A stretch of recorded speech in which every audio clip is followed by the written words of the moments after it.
Alright, good evening. Welcome to the TutorABC webinar. I think most of you know me by now, but just in case you don't, my name is Carrie and I'll be hosting this webinar. And as usual, if you have any questions, feel free to type it in the chat box on the left-hand corner and I'll be very happy to answer them for you. Okay? Alright, now let me introduce the topic this evening. It's called 20 Most Influential People of the 21st Century. And we're going to be doing part 1. And a couple of weeks later, we'll have part 2 as well. So make sure you don't miss them. Alright, now, before we start, I have a quick few questions. First of all, can you tell me who are the most influential people in your field? Who are the most influential people in your field? I don't mind if you're in the field of science, if you're in architecture, if you're in politics.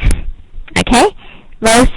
Okay. I've got President Ma. Yes. Okay. I believe he is extremely influential in Taiwan. Okay. President Ma. And, okay. And we've got John Lester. Okay. John Lester. Yes. Okay. He is very influential as well. Okay. John Lester. Okay.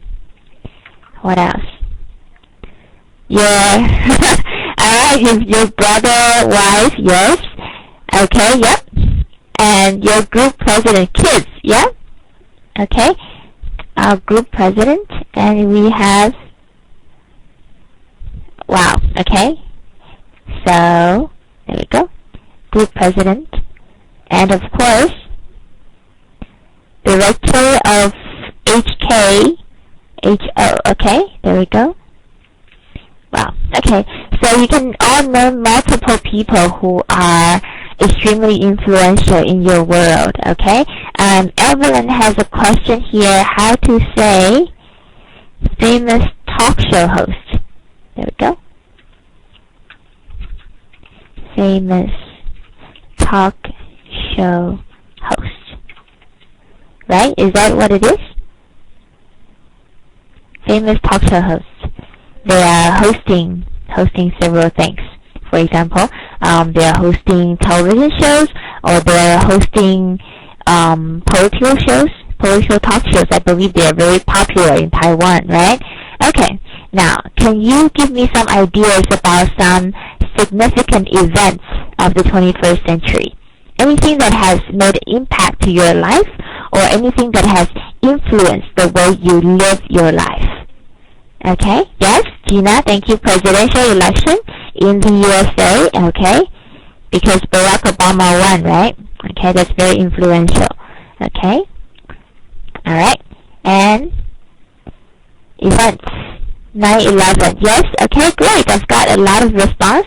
We've got 9/11, okay, yes, economic downturn, economic crisis, alright, here we go. Economic downturn or crisis, depending on how you think, right? For example, if you feel that it's very significant, you would say economic crisis. If you think it's not that bad yet, it's an economic downturn. Okay, so depending on the severity, okay, of the stock market, of course. And then, of course, there is unemployment. Yes, of course, unemployment. Unfortunately, let's not talk about that tonight, maybe. Okay, because it's Monday tomorrow. I don't want people to get any more Monday blue as it is. Okay, and yeah, we've got the 9/11 and also the gunshot case of 319. God, I believe that's the presidential election, right? Gunshot case of 319. Okay. Yes. And yes, of course, the collapse of Lehman Brothers. That's very influential. Lehman Brothers. Okay. And tsunami. What year did tsunami take place? 2005, right? Tsunami. Okay. Alright, tsunami in 2005. Okay, great. You've all had some great ideas about the influential events. So without further ado, let's march into our topic. We're going to be talking about 10 of the 20 most influential people. Okay, what we're going to do is we're going to look at these people who have changed our lives, who have contributed to life-changing events, and also people who are writing the first chapters of our lives that leads us to the 21st century. Okay, now the first one on the list, I think everybody recognizes him, right? He is Bill Clinton. Alright, Bill is a nickname for William, so his full name is William Jefferson Clinton. What did he do? He was the former president of the United States. I think most people recognize him. Okay, so let me read this first and then we can have a little discussion. Bill Clinton served for 2 terms as the 42nd president of the United States. During his presidency, he pushed for economic expansion and managed to report federal surplus.